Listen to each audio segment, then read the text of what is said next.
Baik, salam sejahtera buat kita semua. Kami di sini dari kelompok 17 akan mempresentasikan tentang organisasi dan manajemen perusahaan industri, proses manajemen dan manajemen proses pengendalian, studi kasus pada PT Wilmar Nabati Indonesia di Dumai.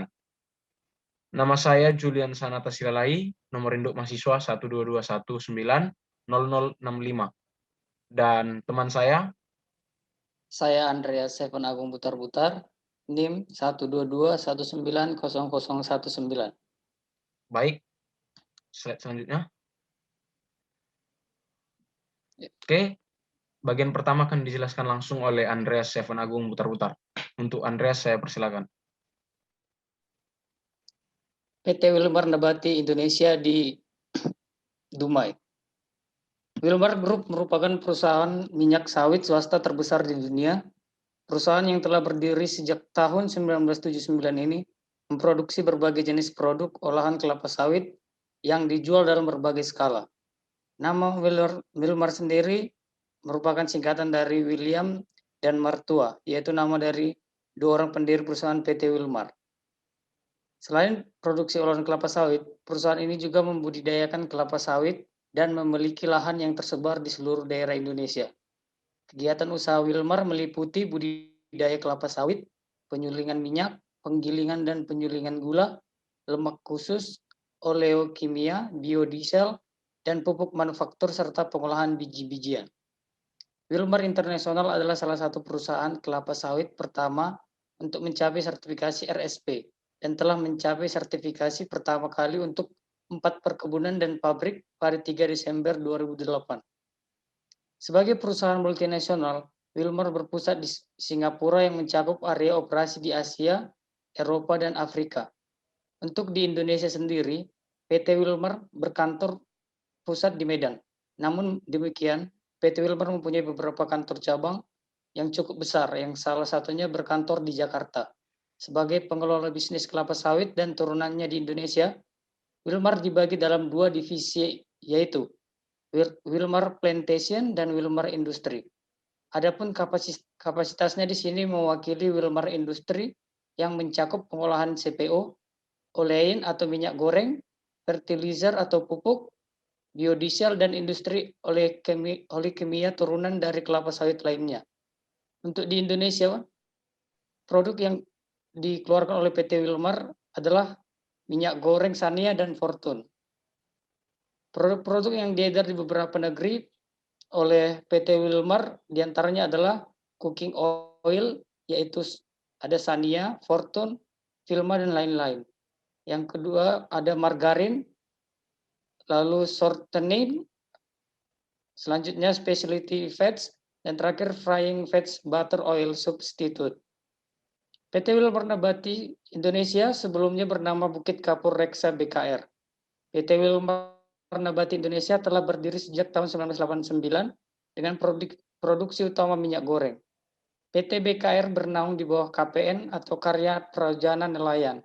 Pada tahun 2006, PT BKR bergabung ke dalam Wilmar Group dan di pertengahan tahun 2009, PT BKR berubah nama menjadi PT Wina atau Wilmar Indonesia Nabati Indonesia di Dumai. Desa Bukit Kapur kurang lebih 30 km dari kota Dumai. Pada tahun 1991 berkembang dengan didirikan pabrik kedua berlokasi di Jalan Datuk Laksamana, areal Pelabuhan Dumai, yang kemudian dijadikan sebagai pabrik dan kantor pusat untuk wilayah Dumai. Perkembangan PT Wilmar Nabati Indonesia didukung juga dengan lokasi pabrik yang strategis, yaitu fasilitas dermaga dari Pelindo yang dapat menjandarkan kapal-kapal bertaraf internasional untuk ekspor dengan daya angkut 30.000 MT. Pada awal tahun 2004, manajemen PT Wilmar Nabati Indonesia telah memutuskan untuk menambah tangki timbun bahan baku CPO sebesar 12.000 MT. Dengan penambahan tangki timbun ini, secara langsung dan tidak langsung akan berpengaruh pada perekonomian di Riau, umumnya dan kota Dumai pada khususnya. Akan semakin maju dan berdampak positif bagi pembangunan kota.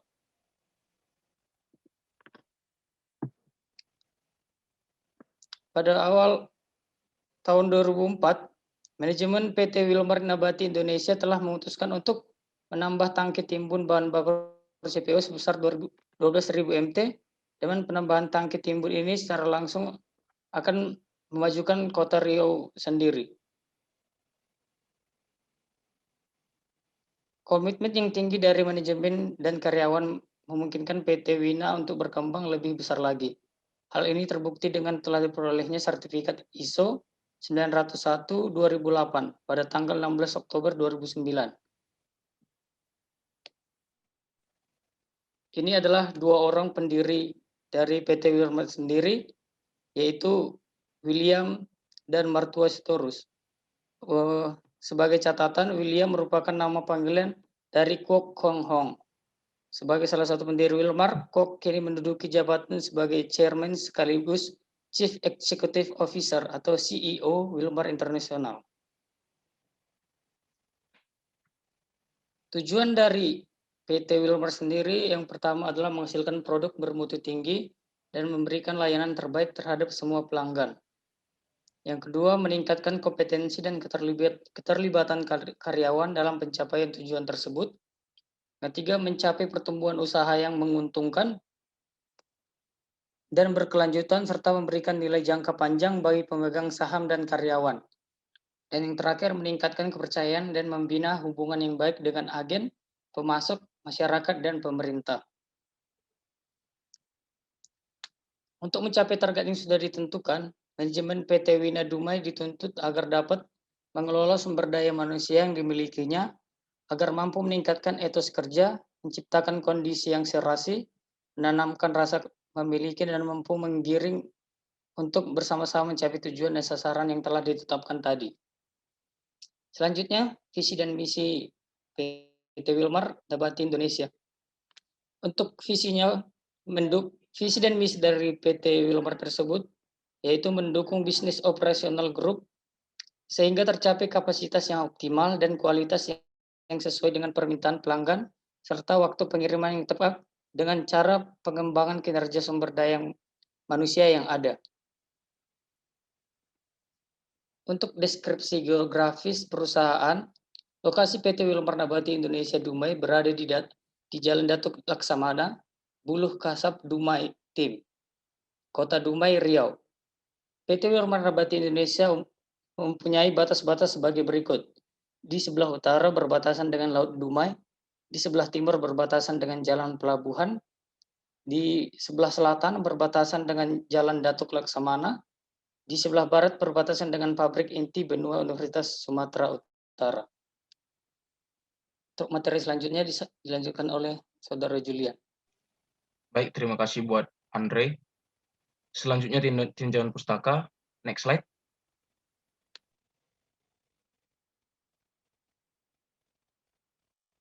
Ya, di tinjauan pustaka saya akan menjelaskan definisi-definisi manajemen perencanaan dan pengendalian, definisi-definisi proses manajemen di perusahaan, dan proses manajemen pengendalian dan perencanaan di perusahaan. Baik, pertama itu dari definisi manajemen. Definisi manajemen, silakan next slide, Andre. Oke, ada dua sudut pandang pengertian dari manajemen di sini. Saya mengambil dari manajemen secara umum dan menurut para ahli. Secara umum, pengertian manajemen adalah ilmu dan seni mengatur proses pemanfaatan sumber daya manusia dan sumber-sumber lainnya secara efektif dan efisien untuk mencapai suatu tujuan tertentu. Lalu menurut para ahli, yang pertama Shane memberi definisi manajemen sebagai profesi. Menurut Shane, manajemen merupakan suatu profesi yang dituntut untuk bekerja secara profesional. Karakteristiknya adalah para profesional membuat keputusan berdasarkan prinsip-prinsip umum. Para profesional mendapatkan status mereka karena mereka mencapai standar prestasi kerja tertentu. Selanjutnya pengertian dari Terry. Terry memberi pengertian manajemen itu adalah proses atau kerangka kerja yang melibatkan bimbingan atau pengarahan suatu kelompok orang-orang ke arah tujuan organisasi atau maksudnya yang nyata. Dan menurut Luther Gulick, mendefinisikan manajemen sebagai suatu bidang ilmu pengetahuan yang berusaha secara sistematis untuk memahami mengapa dan bagaimana manusia bekerja sama untuk mencapai tujuan membuat sistem ini lebih bermanfaat bagi kemanusiaan. Next. Selanjutnya, definisi proses manajemen. Ada dua sudut pandang pengertian juga, saya mengambil secara umum dan menurut para ahli. Secara umum, proses manajemen yaitu sistem yang melalui 4 tahap. Yang pertama, planning, yang merupakan bentuk perumusan terhadap apa yang dibutuhkan oleh organisasi. Yang kedua, organizing, pengorganisasian. Yang ketiga, actuating atau pelaksanaan, yang mencakup berbagai aktivitas yang rumit dengan upaya pemberian perintah dan pengharapan adanya hasil yang diharapkan. Dan controlling atau pengawasan atau pengendalian, yang merupakan proses manajemen untuk monitoring kinerja suatu organisasi untuk menjamin proses telah berjalan sesuai tujuan. Dan menurut satu ahli, menurut Siswanto, proses manajemen merupakan suatu cara sistematis untuk menjalankan suatu pekerjaan, sedangkan manajemen dapat diartikan sebagai suatu ilmu dan seni untuk melakukan suatu tindakan guna mencapai tujuan. Next. Selanjutnya adalah definisi manajemen perencanaan dan pengendalian. Perencanaan merupakan pengupayaan penggunaan sumber daya manusia, sumber daya alam, dan sumber daya lainnya untuk mencapai tujuan, di mana suatu proses yang digunakan dalam memilih tujuan dan menentukan cakupan pencapaiannya. Jadi dari perencanaannya itu memberikan kejelasan arah bagi setiap kegiatan, sehingga setiap kegiatan dapat diusahakan dan dilaksanakan seefektif dan seefisien mungkin. Perencanaan merupakan tindakan merumuskan apa, bagaimana, siapa, dan bila mana suatu kegiatan akan dilakukan. Perencanaan sering disebut juga sebagai jembatan yang menghubungkan kesenjangan atau jurang antara keadaan masa kini dan keadaan yang diharapkan terjadi pada masa akan datang. Dan apa itu pengendalian? Pengendalian merupakan proses pengamatan dari seluruh kegiatan organisasi guna lebih menjamin semua pekerjaan yang sedang dilakukan sesuai dengan rencana yang telah ditentukan sebelumnya. Sebagai fungsi, pengawasan merupakan salah satu tugas yang mutlak diselenggarakan oleh semua orang yang menduduki jabatan manajer. Next. Selanjutnya adalah proses manajemen di perusahaan. Dari gambar ini kita bisa melihat adanya 4 elemen yang tadi saya jelaskan, adanya planning, organizing, actuating, dan controlling. Jadi dalam manajemen di perusahaan, praktek memiliki 4 fungsi pokok yang seperti akan saya jelaskan, yaitu yang pertama, leading, memimpin. Jadi dalam perusahaan ada manajer yang bertanggung jawab untuk memimpin suatu manajemen. Manajer inilah yang akan memimpin agar semua tujuan dari perusahaan segera tercapai. Berikut tugas dari seorang manajer seperti mengambil berbagai keputusan penting, melakukan komunikasi terhadap pihak-pihak bawahannya, memberikan motivasi kepada pekerjaannya, memilih sumber daya manusia, dan pengembangan sumber daya manusia. Dan selanjutnya ada planning, perencanaan. Setelah memimpin, fungsi selanjutnya dari manajemen perusahaan adalah melakukan planning atau perencanaan kepada perusahaan ke depannya. Dalam perencanaan, adapun kegiatan-kegiatannya yaitu menentukan jenis kegiatan yang paling tepat, menentukan waktu pelaksanaan, membuat target kegiatan, mengatur jadwal kegiatan, dan mengendalikan kegiatan agar tidak melenceng dari perencanaan. Selanjutnya ada organizing atau penyusunan. Adanya manajemen perusahaan memiliki fungsi menjadi pengatur dan penghubung antara divisi dalam perusahaan sehingga kerjasama antar divisi dapat terjalin dengan baik, seperti kegiatan yang dilakukan oleh organizer, yaitu melakukan desain struktur organisasi perusahaan, menentukan job description untuk setiap jabatan, menetapkan pertanggungjawaban sesuai dengan jobnya masing-masing, dan menyusun hal-hal efektif dengan memanfaatkan sumber daya manusia yang ada agar sesuai dengan tujuan perusahaan. Yang terakhir ditutup oleh controlling atau pengawasan atau bisa disebut dengan pengendalian, yaitu fungsi manajemen controlling ini adalah tentang pengendalian yang kegiatannya seperti melakukan pengecekan atau inspeksi, melakukan pengukuran pada setiap hasil apakah memenuhi atau tidak, melakukan tindakan perbaikan jika ada sesuatu yang salah, dan juga merupakan kegiatan koreksi terhadap kesalahan. Adapun level-level dalam manajemen yaitu yang pertama top level manajemen, yang tingkatannya itu merupakan paling atas dan memiliki otoritas tertinggi dalam suatu perusahaan dan memiliki tanggung jawab langsung kepada pemilik perusahaan. Adapun Bagian-bagian dari top level manajemen itu adalah seperti CEO atau Chief Executive Officer, GM atau General Manager, dan Presiden Direksi. Yang selanjutnya adalah middle level management. Middle management merupakan posisi tengah dari manajemen dalam suatu perusahaan. Manajemen tengah ini diangkat oleh top manajemen dan memiliki manajemen di bawahnya. Contoh dari mid level management adalah manajer keuangan, manajer produksi, manajer marketing, dan manajer-manajer lainnya. Dan yang terakhir ditutup oleh lower level management yang memiliki tempat paling bawah. Jabatan ini memiliki tugas sebagai manajemen perusahaan tingkat bawah yang memimpin dan menguasai semua pekerjaan yang dilakukan oleh karyawan. Contohnya seperti leader, mandor, pengawas, atau supervisor. Next, manajemen perancangan, dan pengendalian dalam perusahaan. Jadi, proses-proses perencanaan antara lain seperti penentuan tujuan perencanaan, menentukan tindakan untuk mencapai tujuan, mengembangkan dasar pemikiran kondisi mendatang, mengidentifikasi cara untuk mencapai tujuan, mengimplementasi rencana-rencana tindakan, dan mengevaluasi hasil. Adapun elemen-elemen perencanaan seperti yang ada di slide, perencanaan strategi, manajemen strategi, strategi yang digunakan organisasi, dan perencanaan operasional. Perencanaan strategi di sini merupakan kebutuhan jangka panjang dan menentukan komprehensif yang telah diarahkan.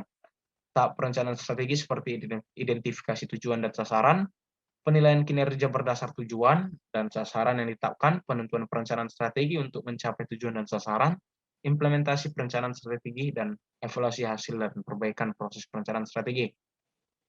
Selanjutnya, manajemen strategi. Di sini merupakan proses pengarahan usaha, perencanaan strategi, dan menjamin strategi tersebut dilaksanakan dengan baik.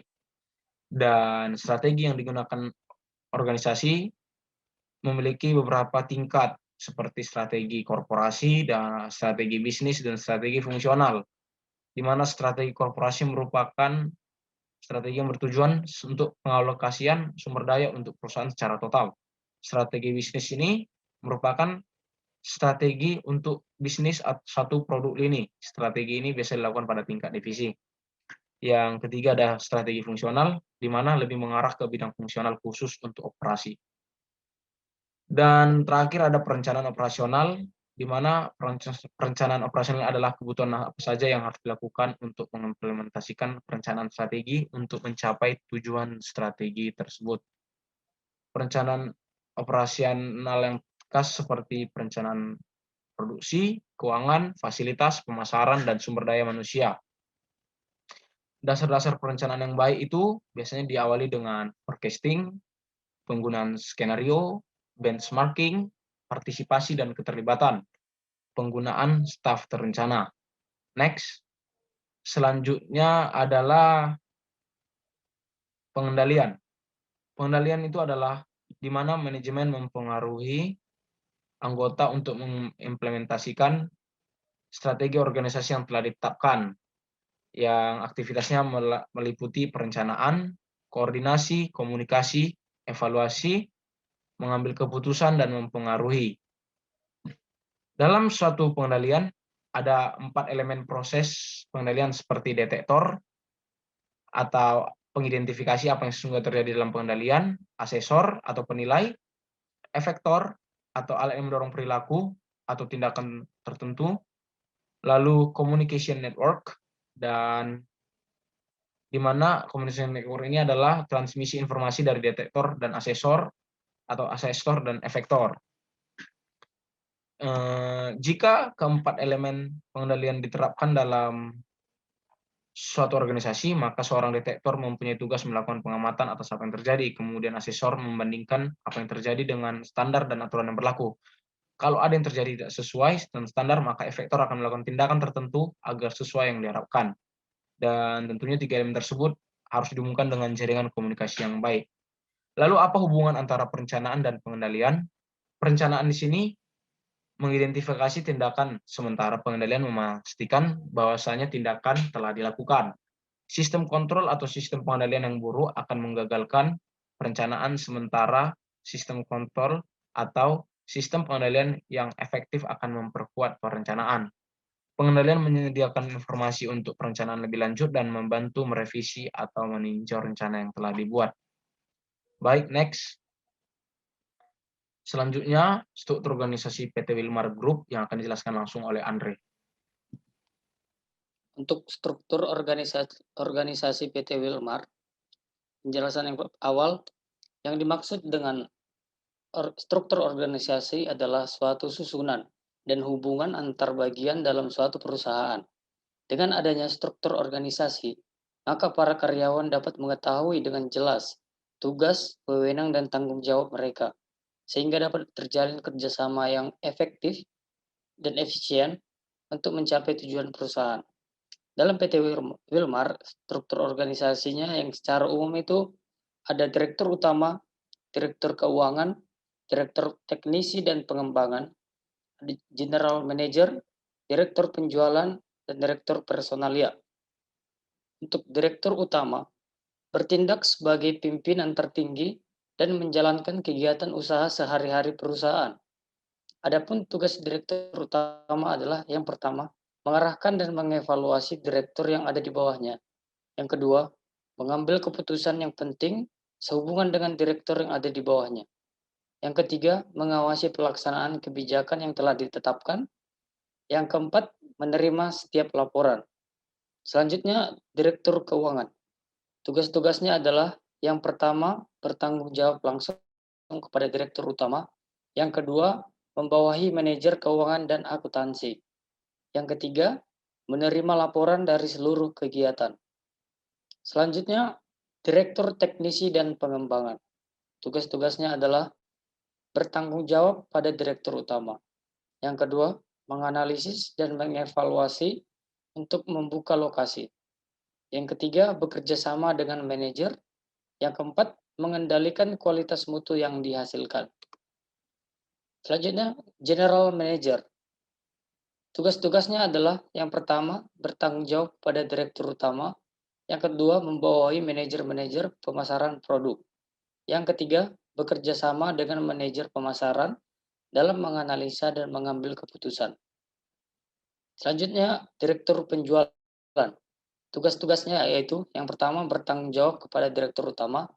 Yang kedua, mengatur dan mengolah produk-produk. Yang ketiga, mengatur sistem distribusi. Selanjutnya adalah direktur personalia. Tugas-tugasnya adalah merekrut, menyeleksi, dan menempatkan tenaga kerja pada posisi yang tepat. Yang kedua, menetapkan pengangkatan dan pemberhentian karyawan. Pada PT Wilmar Nabati Indonesia memiliki beberapa divisi yang dapat dilihat sebagai berikut. Berdasarkan dari gambar ini, terlihat bahwa PT Wilmar Indonesia Dumai memiliki beberapa divisi, seperti divisi produksi yang terbagi atas refinery dan fractionation, atau disebut juga Departemen Produksi. Adalah unit kerja yang memiliki potensi risiko yang cukup tinggi terhadap kejadian kecelakaan kerja karyawan di unit kerja karyawan. Di unit ini, proses produksi berlangsung, CPO diolah menjadi minyak goreng dengan melalui 3 proses, yaitu deguming, blanching, dan deodorizing section. Setiap tahap proses produksi yang bekerja tidak hanya manusia saja, tetapi juga dibantu oleh alat atau mesin produksi yang senantiasa berputar sehingga menimbulkan kebisingan dan getaran. Selain unit produksi, PT Wilmar Nabati Indonesia Dumai juga memiliki unit-unit yang menunjang berjalannya proses produksi, atau disebut juga Departemen Utility. Salah satunya adalah unit Cogen Plant atau boiler. Cogen Plant merupakan unit yang menciptakan uap atau steam yang dihasilkan dari pembakaran cangkang sawit. Ada juga unit-unit lain seperti unit utilitas, engineering, production, planning, and inventory control atau PPIC, store, logistik, dan weighbridge. Juga unit environment health safety atau EHS and purchasing. Yang selanjutnya adalah proses manajemen di PT Wilmar Nabati Indonesia. PT Wilmar merupakan perusahaan besar yang memiliki daya saing tinggi di pasaran internasional. Untuk mencapai hal-hal tersebut tentunya tidak mudah dan diperlukan proses manajemen yang baik, serta strategi bisnis yang baik dan terstruktur. Strategi manajemen dan bisnis Wilmar melibatkan pembangunan sebuah model manajemen dan bisnis terintegrasi yang menangkap seluruh rantai nilai dari bisnis pengolahan komoditas pertanian, originasi, pengolahan dan transportasi ke merchandise, branding dan distribusi berbagai macam produk pertanian, seperti yang dapat dilihat di slide. Inti dari strategi Wilmar adalah model agribisnis terpadu yang tangguh meliputi seluruh rantai nilai dari bisnis pengolahan komoditas pertanian, dari originasi dan pengolahan untuk branding, merchandising, dan distribusi berbagai produk pertanian. PT Wilmar juga telah membangun tim yang kuat dari manajer dan staf yang dikhususkan untuk bertujuan umum, yaitu untuk mencapai standar tertinggi perkebunan. Wilmar berkomitmen untuk menggunakan praktik pengelolaan terbaik dengan meliputi bidang standar panen dan aplikasi tepat waktu dalam pemberian pupuk untuk mengoptimalkan hasil panen. Wilmar juga telah mendirikan tanggung jawab kebijakan sosial perusahaan yang ketat dan prosedural untuk memastikan bahwa perkebunan Wilmar dikembangkan dengan cara yang ramah lingkungan dan tanggung jawab sosial. Melalui praktik pertanian terbaik, PT Wilmar yakin bahwa operasi dalam menyajikan peluang yang bagus dapat memaksimalisasi ekonomi dan meminimalkan dampak lingkungan. Wilmar International Limited juga berkomitmen untuk mengelola lahan dan perkebunannya dengan cara melarang pembalakan liar, pembakaran hutan, dan melarang praktik pertanian yang buruk. Wilmar juga bertekad untuk meningkatkan produktivitas lingkungan, yaitu tanah hanya digunakan untuk keperluan pertanian dan konservasi dalam pengolahan sumber daya. Perlanjutan usaha Wilmar didorong oleh beberapa usaha, yaitu yang pertama, penerapan praktek-praktek industri terbaik dan standar dalam produksi produk. Yang kedua, tanggung jawab terhadap pengelolaan lingkungan. Yang ketiga, pemberdayaan masyarakat lokal. Perusahaan Wilmar berusaha mencapai kesuksesan dengan mengambil pendekatan holistik untuk berkelanjutan yang terintegrasi ke dalam model bisnis. Karena bisnis yang orang banyak dan meminimalkan risiko lingkungan, sehingga perlu adanya penyelarasan antara standar sosial dengan lingkungan yang dapat diterima secara universal. Wilmar Indonesia selalu menerapkan prinsip-prinsip perusahaan agar tetap berdaya saing tinggi. Prinsip-prinsip tersebut antara lain transparansi, hukum kepatuhan, komitmen jangka panjang kelayakan ekonomi dan keuangan, penggunaan praktik terbaik, perlindungan lingkungan dan konservasi keanekaragaman hayati, bertanggung jawab pada pertimbangan pekerjaan dan pengusaha kecil, bertanggung jawab pengembangan penanaman baru, dan komitmen untuk terus-menerus meningkatkan hasil olahannya. Wilmar Indonesia juga berusaha untuk menarik dan mempertahankan karyawan yang mampu, jujur, dan didorong melalui paket kompensasi yang kompetitif sebagai peluang karir baik untuk pembangunan. Dalam hal ini, perekrutan karyawan sangat penting untuk dilakukan. Perekrutan dapat melalui lulusan-lulusan dari universitas tinggi, kemudian dilakukan seleksi ulang hingga sampai akhirnya hanya memiliki kriterialah yang lolos dan selanjutnya akan di-training untuk pembekalan. Karena hanya dengan peningkatan SDM, maka perusahaan dapat survive melalui inovasi-inovasi teknologi baru. Dengan menciptakan lingkungan kerja yang kondusif dan inspirasi, maka potensi penuh akan tercipta dari setiap karyawan. Selain itu, dalam strategi pemasaran, Wilmar menargetkan pada segmen pasar yang berbeda. Segmen pasar ditarik oleh wilayah geografis dan preferensi konsumen. Wilmar telah mendirikan sebuah penjualan yang komprehensif dan jaringan distribusi yang mencakup gerai retail tradisional, hypermart, supermarket, dan toko-toko nasional. Dengan adanya jaringan tersebut, maka diharapkan dapat meraup nilai yang semaksimal mungkin. Wilmar juga memiliki strategi yang lain, yaitu memanfaatkan para pemegang saham. Untuk para pemegang saham tersebut diberikan wadah untuk mengambil keputusan penting yang berkaitan dengan investasi para pemegang saham yang akan berpengaruh terhadap operasional perusahaan secara keseluruhan. Pengambilan keputusan tersebut dilakukan melalui yang pertama ada rapat umum pemegang saham, yang kedua ada rapat umum pemegang saham tahunan, lalu yang ketiga ada rapat umum pemegang saham luar biasa, lalu yang keempat ada realisasi RUPS, yang terakhir ada paparan publik. Wilmar juga memiliki strategi yang lain, yaitu memanfaatkan akses ke teknis dan para ahli intelijen pasar global pada minyak nabati, minyak sayur, dan biji-bijian bioenergi, dan untuk memperluas pasar yang akan dicapai. Sehingga dapat ditarik kesimpulan bahwa Wilmar International Limited pandai dalam memanfaatkan peluang-peluang yang muncul di setiap kesempatan. Sehingga peluang-peluang tersebutlah yang dapat mengantar Wilmar ke dalam perdagangan internasional. Yang selanjutnya adalah manajemen perancangan dan pengendalian di PT Wilmar Nabati Indonesia Dumai. PT Wilmar Indonesia Dumai adalah salah satu perusahaan kelapa sawit pertama untuk mencapai sertifikat RSP dan telah mencapai sertifikat pertama kali untuk 4 perkebunan dan pabriknya pada 3 Desember 2008. Portofolio Wilmar dengan produk yang berkualitas tinggi, hasil olahan pertanian, adalah pilihan yang terbaik diutamakan daripada industri manufaktur makanan, serta perusahaan-perusahaan makanan industri dan konsumen. Konsumen pada produk menempati bagian terpenting di pasar yang ditargetkan. Melalui skala integrasi dan keunggulan logistik model bisnisnya, Wilmar mampu mengekstrak margin pada setiap langkah dari rantai nilai, sehingga menuai sinergi operasional dan efisiensi biaya. Wilmar tetap menjadi advokat yang kuat dari pertumbuhan yang berkelanjutan dan berkomitmen untuk perannya sebagai warga korporasi yang bertanggung jawab. Sebagai kelompok agribisnis terkemuka, Wilmar memiliki peran mendasar dalam mengembangkan produk-produk berkualitas yang dibutuhkan oleh dunia. Selain itu, PT Wilmar Nabati Indonesia juga memastikan bahwa produk-produk tersebut diproduksi secara bertanggung jawab dan berkelanjutan. Wilmar berusaha untuk mencapai hal ini dengan mengambil pendekatan holistik berkelanjutan yang terintegrasi ke dalam model bisnis.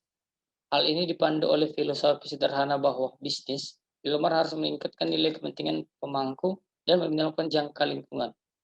Hal ini berarti menyelaraskan praktik Wilmar dengan standar sosial dan lingkungan dapat diterima secara universal.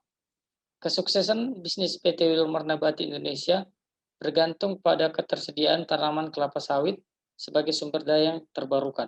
Hal ini penting dilakukan sebagai perusahaan agribisnis dan sebagai warga negara yang bertanggung jawab untuk menjaga lingkungan sehat dan produktif melalui manajemen yang bertanggung jawab. Dalam hal ini, Wilmar mempromosikan produksi minyak kelapa sawit yang berkelanjutan dan bertujuan untuk meningkatkan volume produksi dalam rantai pasok Wilmar dari pihak ketiga sertifikasi menggunakan kerangka Roundtable on Sustainable Palm Oil atau RSPO sebagai tolak ukur standar, yang saat ini merupakan standar tertinggi untuk industri perminyakan. Melalui praktik pertanian terbaik, Wilmar Nabati Indonesia yakin bahwa operasi dalam menyajikan peluang yang bagus dapat memaksimalisasi ekonomi dan meminimalkan dampak lingkungan. Wilmar Nabati Indonesia juga berkomitmen untuk mengelola lahan dan perkebunan dengan cara melarang pembalakan liar, pembakaran hutan, dan melarang praktik pertanian yang buruk. Wilmar juga bertekad untuk meningkatkan produktivitas lingkungan, yaitu tanah hanya digunakan untuk keperluan pertanian dan konservasi dalam pengelolaan sumber daya. Selain itu, Wilmar juga mengambil pasokan bahan produksi kelapa sawit tidak hanya dari pemasok saja, tapi juga dari sumber lokal, yaitu dari petani-petani kelapa sawit. Hal ini dilakukan karena pemasok kelapa sawit tidak selalu dapat memenuhi permintaan kelapa sawit untuk diproduksi segera.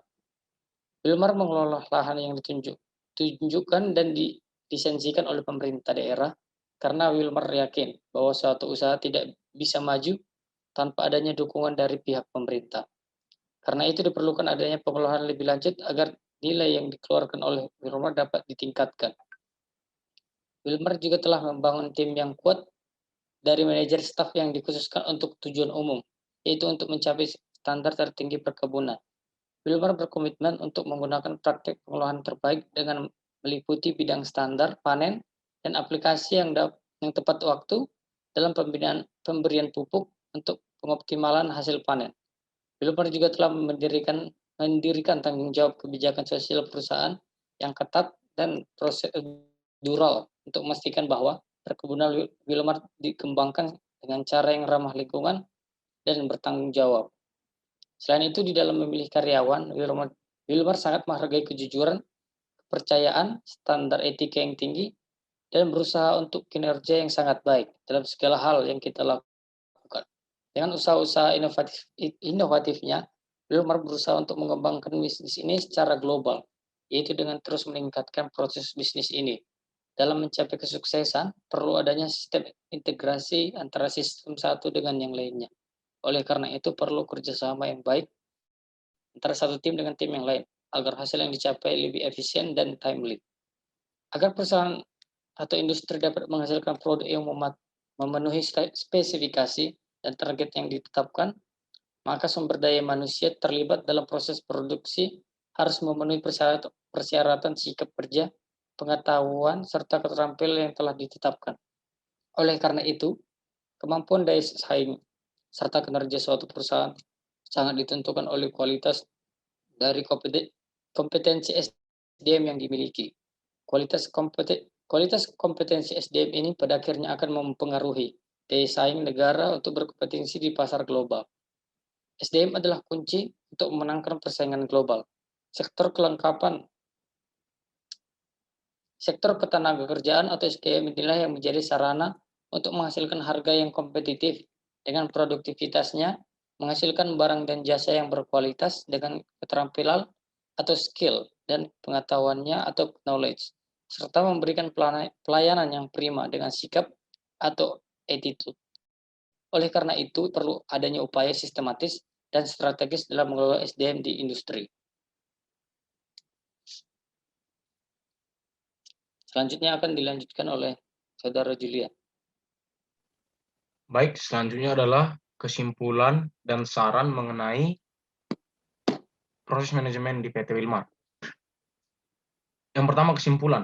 Jadi kesimpulan dari keseluruhan adalah PT Wilmar merupakan perusahaan besar yang memiliki daya saing tinggi di pasar internasional.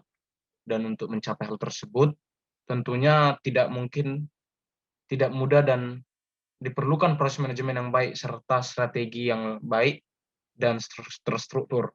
Strategi manajemen dan bisnis Wilmar melibatkan pembangunan sebuah model manajemen dan bisnis terintegrasi yang menangkap seluruh rantai nilai dari bisnis pengolahan komoditas pertanian, originasi, pengolahan dan transportasi ke merchandise, branding, dan distribusi berbagai macam produk pertanian. Inti dari strategi Wilmar adalah model agribisnis terpadu yang tangguh meliputi seluruh rantai nilai dari bisnis pengolahan komoditas pertanian, dari originasi dan pengolahan untuk branding, merchandising, dan distribusi berbagai produk pertanian. Lalu PT Wilmar juga telah membangun tim yang kuat dari manajer dan staf yang dikhususkan untuk tujuan umum, yaitu untuk mencapai standar tertinggi perkebunan. Wilmar berkomitmen untuk menggunakan praktik pengolahan terbaik dengan meliputi bidang standar panen dan aplikasi tepat waktu dalam pemberian pupuk untuk mengoptimalkan hasil panen. Wilmar juga telah mendirikan tanggung jawab kebijakan sosial perusahaan yang ketat dan prosedural untuk memastikan bahwa perkebunan Wilmar dikembangkan dengan cara yang ramah lingkungan dan penuh dengan tanggung jawab sosial. Next.